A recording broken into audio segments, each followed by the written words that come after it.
We are going to do our first mental health focused video, and we'll be talking about depression.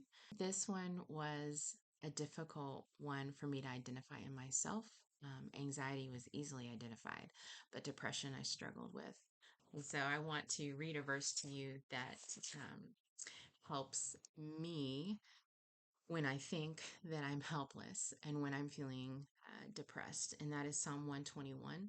And it says, I lift up my eyes to the mountains because where does my help come from? My help comes from the Lord. He is the maker of heaven and earth, and he will not let my foot slip. He will watch over me. He doesn't ever slumber.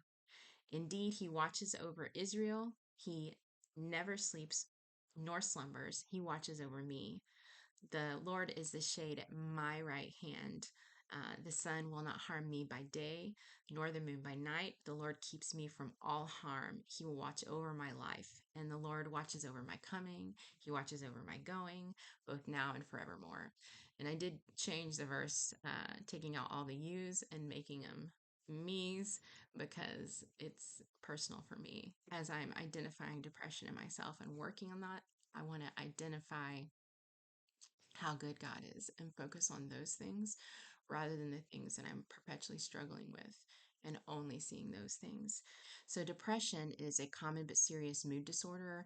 It causes severe symptoms that affect how we feel, how we think, and how we handle our daily activities. Recognize the difference between acute and chronic. To be diagnosed with depression, you have to have the symptoms for over or at least 2 weeks. Go talk to your doctor. They have screening tools. They can help you identify depression in yourself. You can go talk to a minister or a counselor or a social worker about these feelings. Talk to a friend.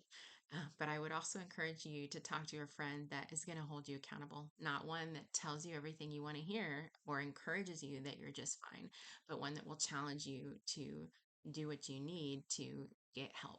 Some people, it is incapacitating, and some people struggle with suicide. So, if that's something that you're struggling with, please go get help immediately. So, I encourage you to find a verse in the Word of God that touches and reaches your heart when you're struggling with depression, and hold fast to that promise when you're feeling overwhelmed. We thank you for listening in. Check out the links if you need to explore that depression and what that looks like a little more. Reach out to us if you are struggling and need some more resources. We just want to be a blessing. So thank you so much.